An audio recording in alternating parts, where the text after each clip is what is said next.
Olá, eu sou a Andressa Fabres e vou contar uma história para você.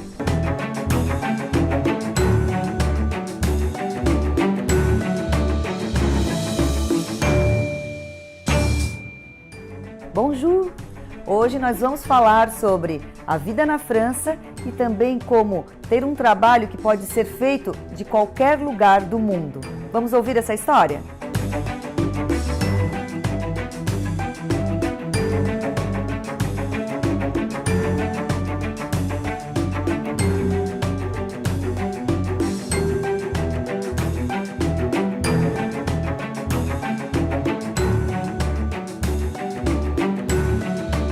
Olá, seja bem-vindo. Hoje nós vamos conversar sobre francês, a vida na França. O nosso convidado hoje é o professor Sidney Formansky. Seja bem-vindo, Sidney, ao programa Andressa Fabres Conta, para a gente contar a sua história. Olá, Andressa, é um grande privilégio estar aqui e hoje nós vamos compartilhar algumas coisinhas sobre o francês e a França com todos que estiverem nos assistindo, é claro. Professor, como que o francês surgiu na sua vida? Qual o seu interesse pelo francês? Bom, eu acho que, na verdade, o idioma é uma coisa que, desde a infância, eu já tive uma atração muito forte por isso. Aos 7 anos de idade, eu já gostava de pegar dicionário de inglês e começava a inventar frases em inglês. Eu nem sabia que Estados Unidos é um país que existia, mas eu não podia ver um dicionário que queria criar frases, inventar coisas, e essa coisa estava lá dentro, escondidinha. E na adolescência, eu tive um interesse mais profundo, comecei a realmente fazer cursos de inglês e ali foi o início do idioma.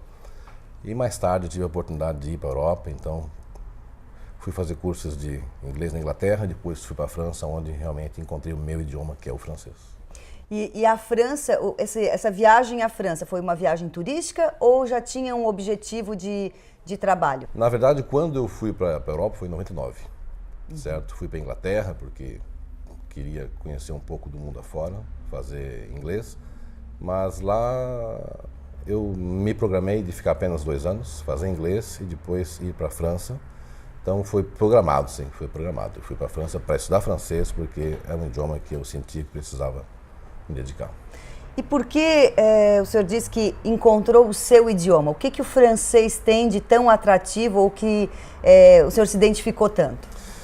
Na verdade, eu acredito assim, não existe um idioma para todo mundo, assim como não existe um esporte para todo mundo. Se compararmos idioma com esporte, nós não podemos dizer que todo mundo tem que fazer futebol porque é o esporte mais popular. Não, cada um se encontra num esporte diferente. O idioma é a mesma coisa. E quando eu encontrei o francês, eu me identifiquei com o idioma e não quis mais saber de outro. Para mim, o francês foi o idioma que caiu como uma luva para mim. E aí, quanto tempo o senhor ficou lá na França? Foram 11 anos. 11 anos? 11 anos. E era para ficar só 2. Era só 2. E eu queria ir para a Alemanha, eu queria ir para a Espanha, eu queria ir para a Itália, eu queria fazer 5, 6 idiomas. Era uma paixão, idioma é uma paixão, na verdade. E a França, lá eu encontrei uma cultura, encontrei um senso crítico, enfim, lá eu criei minhas raízes e disse, vou ficar 3 anos, vou ficar 4, vou ficar 5 e fiquei 11. Em que momento, assim, foi natural esse ficar, foi ficando, ou aconteceu alguma coisa que, não, agora eu decidi que vou ficar aqui na França? Não, foi natural, foi uma paixão. Essas coisas você não programa. Eu programei para ficar 2 anos na França, eu disse, vou fazer 2 anos de línguas em cada país. Mas chegou na França, o meu projeto foi quebrado. Eu disse, vou ficar 3. Não, mais um pouquinho. E quando você descobre que aquilo é seu universo, você abandona tudo e se dedica inteiramente àquilo. Conta um pouquinho pra gente sobre como é viver na França, o que tem lá que é similar, né? A língua é, de certa forma, um pouco parecida, né? A gente sente uma familiaridade com o português em algumas partes, mas na cultura, o que a gente tem de parecido e o que a gente tem de completamente oposto? Olha, no meu ponto de vista, França e Brasil têm muitos pontos em comuns, né? Tanto que quando você chega lá como brasileiro, você é recebido de braços abertos, porque não existe aquela coisa que se chama choque de cultura, por exemplo. O brasileiro não precisa de uma adaptação para chegar na França, né? Então, nós temos muitas coisas em comum, culturalmente, religiosamente, socialmente, esportivamente, quer dizer, nós somos, digamos que, podemos dizer que somos vizinhos até. Então, não há um choque, não há uma diferença muito grande, claro. Bom, culturalmente sempre em pequenos detalhes, mas de modo geral podemos falar que não há um choque, não há uma mudança muito grande. Nesses 11 anos na França, o que você ficou fazendo lá durante esses 11 anos? Na verdade, lá eu fiz um pouco de tudo também. Porque quando você chega num país estrangeiro, você tem que abraçar tudo, qualquer trabalho. Restauração, pintura de apartamentos, enfim, tudo que aparecer você tem que pegar. Você é um estrangeiro, então tem que ter coragem, força, dedicação e se prender a qualquer coisa, porque não é o seu país. E aí, em que momento houve a decisão de voltar para o Brasil e se dedicar às aulas de francês, a ser professor de francês? Olha, na verdade, já fazia alguns anos, talvez 5, 6 anos, que eu estava com essa ideia de gostaria de retornar ao meu país, às minhas origens, precisava do meu sol, do meu povo, da minha cultura, porque queira ou não queira, nós brasileiros temos uma coisa diferente que eu percebi de outros estrangeiros que vão para o exterior. A grande maioria, quando vai para o exterior, fica o resto da vida. A grande maioria. O brasileiro, ele tem essa coisa de eu vou lá fora, faço dinheiro ou estudo, enfim, ele vai fazer alguma coisa especial e depois ele tem a necessidade de voltar para a família. O brasileiro sempre acaba voltando para o Brasil. Uns ficam, claro, mas a maioria volta. E eu já estava com essa ideia de voltar há 5 anos antes do meu retorno. Essa ideia foi germinando, foi estudada, e um dia eu disse, chega, agora é hora de ou eu retorno para o meu país ou eu fico aqui para sempre. E nessa hora pesou o fator Brasil, sol, família, amigos, enfim, a nossa cultura. Eu disse, quase 15 anos de Europa, chega, cansei, quero minha terra. E ao chegar aqui, então, fiz uma coisa que eu já tinha sempre tive em mim essa vontade de ensinar, sempre gostei de ensinar. Na escola, sempre gostava de compartilhar com os colegas, ensinar matemática para uns, ensinar geografia para o outro. A gente compartilhava, eu gostava de transmitir essa coisa. Era uma coisa desde criança, na verdade, mas só no momento é que surgiu, né, amadureceu a ideia. Que idade que você tinha quando voltou para o Brasil? Eu voltei, foi em 2013, hoje 42, tem que fazer as contas. Era jovem ainda, bem jovem. 36, 37, por aí, sim. E foi bem jovem sim, também? Jovem, fui aos 23, 23 anos ficou... Aos 23, deu quase 15 anos, eu acho, de Europa. Tem alguma coisa a ver com a maturidade, de querer voltar também? Vai amadurecendo, vai querendo formar família, isso também influencia a decisão de voltar para casa, né, para o seu país? Eu acho que influencia, sim. Eu acho que quando você é jovem, você quer aventura, quer viajar. Eu viajei para a Europa inteira, Portugal, Suíça, Rússia, eu fui por tudo. Tinha energia, era jovem, viajava por tudo. Mas chega um momento em que você quer estabilizar, fazer sua vida, então sim, família, e depois filhos, é claro. É um projeto. E como é que foi se estruturar para dar aulas de francês? Tinha o conhecimento prático da língua, né? Havia estudado um pouco, sim, mas a parte pedagógica, ela não havia sido estudada, né? Como dar aulas, né? O lidar com o aluno. Como é que foi estruturar? Foi em busca de alguma formação específica para isso? Não, na verdade eu estudei o francês na França, mas o dar aula eu comecei do zero. Foi iniciando do começo, foi ensinando e aprendendo. Aprendendo a como ensinar. E cada aluno me proporcionava uma experiência e que meses depois, talvez um ano depois, eu já me sentia como se estivesse lecionando há muitos anos, à vontade. Hoje faz quanto tempo que estamos em 2018, né? Isso. Quanto tempo que o Sidney é professor de francês? Eu comecei a lecionar assim que eu retornei, em 2013. Então já 5 anos. Por aí, exatamente. Qual a dificuldade de dar aula? O que você percebeu que é mais difícil, mais complicado em dar aulas? Em dar aula, eu não vejo nenhuma dificuldade em lecionar, porque eu faço isso com um grande prazer. Para mim, existe um velho ditado que fala que quando você faz um trabalho que você gosta, você não trabalha mais. Então, eu lecionar, para mim, isso é como se fosse jogar futebol com os amigos, é um esporte. Né? Lecionar é um prazer, então não vejo nada de complicado. Para mim, não. Pelo menos para mim é um grande prazer. Como foi a volta para casa? Como foi, depois de 11 anos fora, né? Como foi estar de volta ao Brasil, a Criciúma? Como é que foi essa readaptação? Bom, quando eu estava lá ainda, eu achava que eu não conseguiria mais me adaptar a uma cidade pequenininha. Né? Porque depois de passar por Londres, depois de passar por Paris e conhecer outras grandes capitais, eu achava que para mim, cidade pequena não seria mais possível. E um grave engano. Eu voltei e descobri que, no fundo, o que eu quero é uma cidade pequena, pacata e tranquila. Não veio, Criciúma não é tão pacata assim. Não, tem alguns problemas de cidade grande, né? Na França, foi morar, a sua residência era em Paris? Sim, em Paris. Sempre foi em Paris. Quando você volta a Criciúma e encontra a cidade como está hoje, depois de 11 anos, tem algum fator que o surpreendeu ou que o deixou, a Criciúma que eu imaginava ou estava muito diferente? O que ocorreu foi o seguinte, foram 11 anos, mas anualmente eu vinha para cá.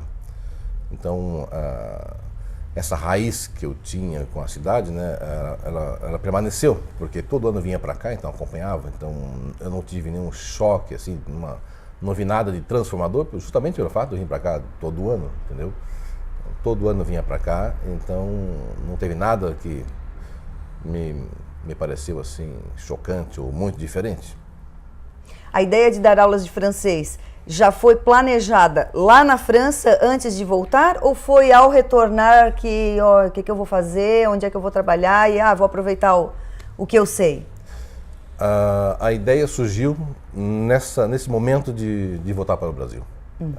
No momento de voltar é que justamente surgiu essa ideia, o que farei no Brasil. Aliás, é uma coisa que muitos brasileiros vão para o exterior, fazem trabalhos lá fora, estudam, e nem todos pensam o que farei ao meu retorno. Isso é muito importante. Programar o retorno é importante. E quando eu estava decidido a voltar, surgiu a ideia de, por que não propagar o francês no Brasil, ensinar as pessoas que agora poderão vir elas, né, por sua vez, virem para a França, ou Canadá, ou qualquer outro país que fale francês. Eu disse, agora eu volto e vou ajudar as pessoas, de uma certa forma, a elas fazerem esse percurso que eu já fiz. E o jeito que o Sidney encontrou de dar aulas de francês é um jeito que permite a ele estar em qualquer lugar do mundo, não precisa necessariamente estar em Criciúma para ensinar francês da maneira como ele ensina. Mas a gente vai falar sobre isso no próximo bloco. Somos instituição para você ter toda a confiança. Somos financeira, porque dinheiro não é tudo, mas ajuda a realizar os seus sonhos. Somos cooperativa, pois assim construímos nosso mundo. Somos premium, afinal, você merece exclusividade. Para nós, não existem perdedores, todos ganham juntos. É por isso que somos assim. Unicred, um time que coopera com você. Nós estamos conversando com o Sidney Formanski, contando a história dele, a trajetória, até se tornar um professor de francês. E nós vamos agora conversar com ele sobre o método que ele utiliza para ensinar francês para brasileiros. Professor Sidney, quando você retorna da França e se estabelece aqui em Criciúma, começa a dar aulas de francês. E essas aulas acontecem online, acontecem por Skype, por WhatsApp, com dicas. Como que foi construir esse formato de aulas? Ou tentou primeiramente ensinar em sala de aula do modo tradicional? Eu já iniciei via Skype, porque na Europa Skype é uma ferramenta já muito popular, muito comum, então para mim era uma ferramenta muito conhecida.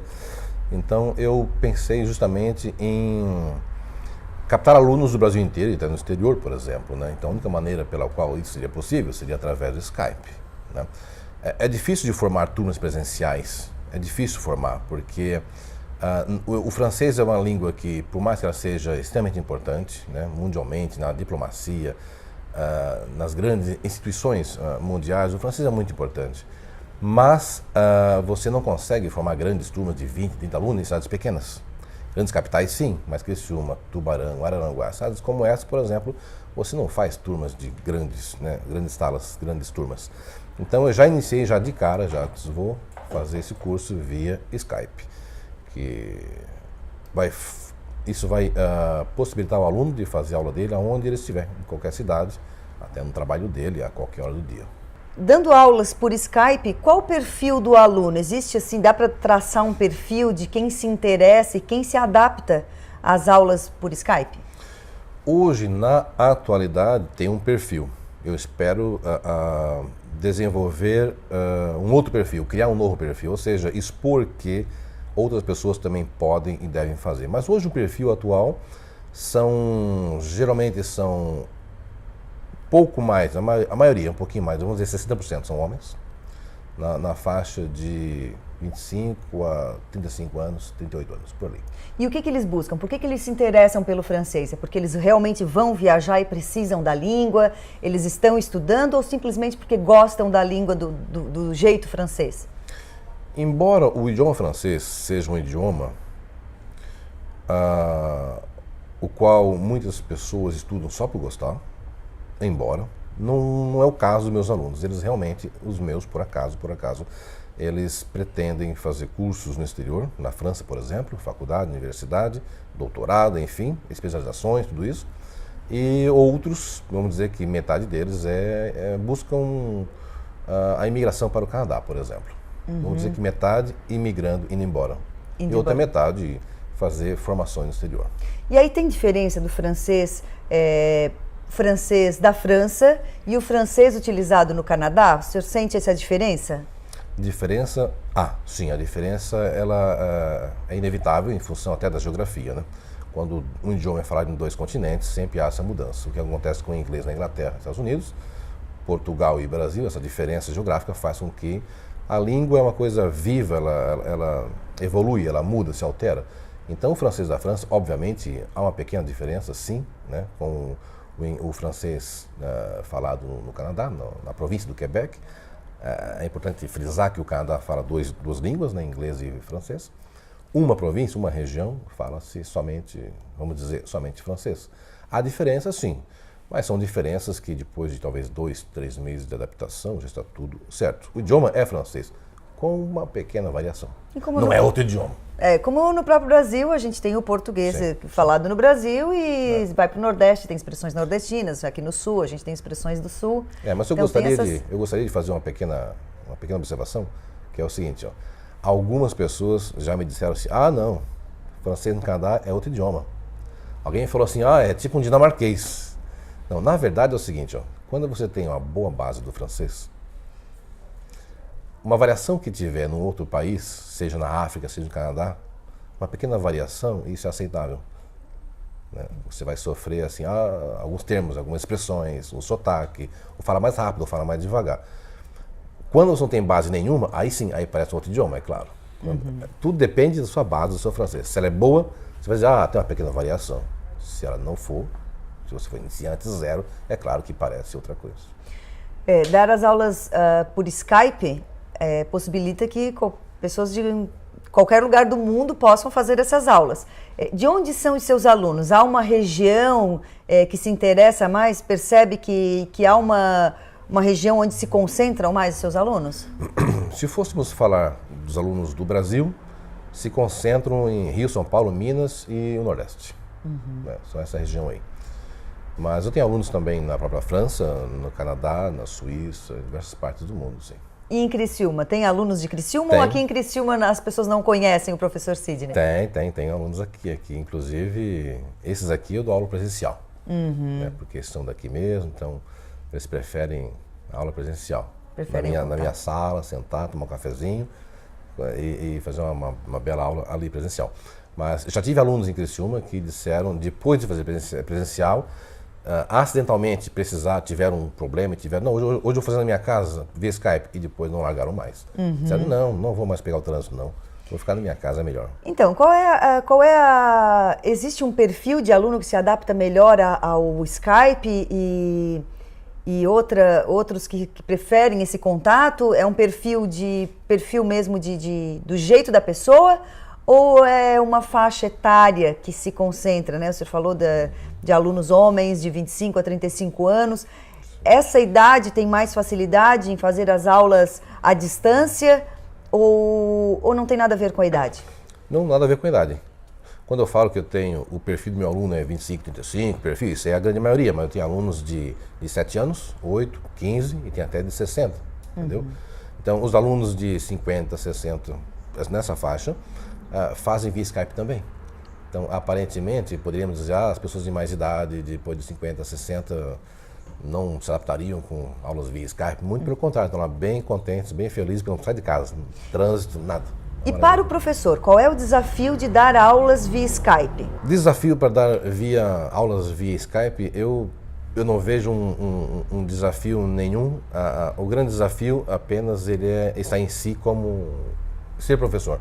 O grande desafio é fazer com que o seu aluno obtenha resultados. Porque por mais que você domine o idioma, você fale fluentemente, por mais que você saiba o seu idioma, mas se você não transmitir de forma que o aluno realmente tenha resultado, não adianta.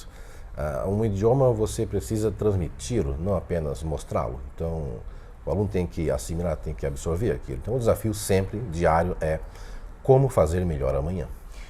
As suas aulas por Skype são individuais ou são em grupo? Eu faço de todos os modos. Tenho individuais, duplas e até grupo de 4 a 6 pessoas. E como saber se lá do outro lado o aluno realmente está interessado na aula, ele está prestando atenção? Porque no presencial o contato, o olhar ali é fácil de identificar, mas à distância já tem uma dificuldade maior. Como se resolve isso? O aluno que faz francês, ele não faz porque o pai manda. É um perfil muito claro. O aluno que faz francês, ele não faz porque o pai mandou. Ele não faz porque, é legal para o currículo, meu amiguinho faz.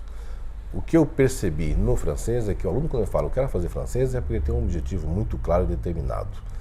Então, os alunos se dedicam ao máximo. É claro que nem todo mundo é igual. Algumas pessoas talvez se dedicam um pouquinho menos, mas não digo que dedicam menos, é porque o trabalho, a família e todos os problemas pessoais, às vezes impedem que algumas pessoas tenham um rendimento 100%, mas aí isso é uma coisa muito relativa. Mas o perfil do aluno que faz francês, ele faz porque ele tem um objetivo muito claro. E falando agora do ponto de vista de negócios, né? Como captar esses alunos estando nesse mundo da internet, né? Que é um mundo tão vasto, e como se destacar ali naquela rede? Olha, para mim, o destaque, ele vem primeiramente na qualidade do ensino, nos resultados. É o boca a boca. É claro que você tem que usar hoje meios como redes sociais para propagar o seu trabalho, mas o que acontece no fundo é que as pessoas acabam chegando até você porque pediram indicação para amigos, as pessoas disseram, eu faço o curso com tal professor, aqui está o endereço, elas me procuram. Então, vamos dizer que redes sociais é importante, mas o bom trabalho e a garantia de um resultado é a chave de tudo. Falando em redes sociais, uma das suas ferramentas é o próprio WhatsApp, né? Grupos de WhatsApp em que dá dicas gratuitas. Então, como é que funciona e como é que surgiu a ideia de criar esses grupos de WhatsApp que ali dentro também tem não alunos, né? É gratuito. Sim. A ideia do WhatsApp, ela surgiu com o objetivo de aproximar pessoas que gostariam de conhecer o francês, mas assim não estavam prontas para fazer um curso em função de custos, em função de tempo, né, em função de tantas coisas pessoais. Algumas pessoas gostariam de conhecer o idioma francês, mas de levezinho, sem compromisso, sem contrato, sem horário. Elas queriam conhecer, assim como tem tantas coisas que eu também quero conhecer, mas não quero ir lá amanhã e fazer uma matrícula em 20 cursos. Gostaria de conhecer devagarzinho e tal. Então surgiu essa ideia de colocar à disposição das pessoas interessadas pelo francês, para conhecer, para se aproximar, um grupo no WhatsApp. Daí eu fiz 2 grupos, um grupo para iniciantes do 000 e outro que já estão há alguns meses.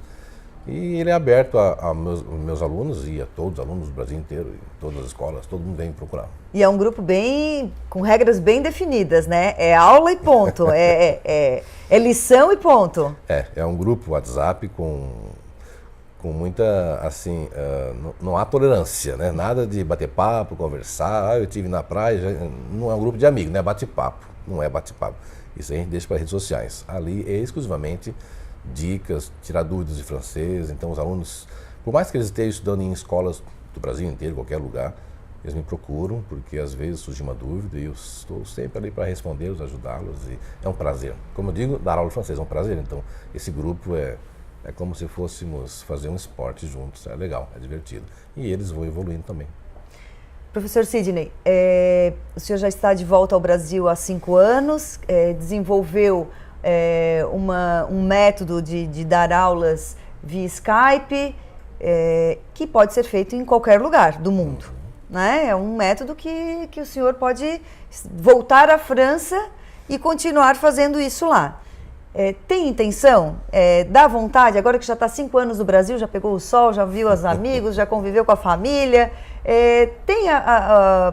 passa pela cabeça, eu quero voltar para Paris, eu quero morar lá de novo, ou dá vontade de ir para outro lugar? Não, agora a vontade é conhecer a Itália, enfim. Tem essa vontade? Não, no fundo, quando eu tomei a decisão de voltar ao Brasil, eu voltei definido, decidido, e para mim é aqui minha terra, é aqui minha pátria, é aqui que eu vou ficar. É verdade que se amanhã eu quiser ficar 6 meses no Canadá, por exemplo, eu posso lecionar lá, né, alugar um apartamento lá em 6 meses, eu posso ir para Bangkok e lecionar de lá, qualquer parte do mundo. Isso é uma coisa bem divertida, é bem legal, saber que se amanhã eu fizer as malas e viajar para a China, eu já chego lá com o meu trabalho arrumado, tudo certo, é legal. Mas eu pretendo ficar aqui no Brasil e dessa vez ajudar as pessoas, ajudá-las a irem fazer esse percurso no exterior. Muito obrigada, professor Sidney, pela sua participação, por vir contar a sua história, mostrar um pouquinho de como funciona esse novo mundo, né, de trabalhar remotamente de qualquer parte do mundo. Muito obrigada. Eu que agradeço pelo convite, foi um grande prazer. Obrigada a você também que nos acompanhou em mais uma semana. Na próxima semana tem mais história para você. Até lá!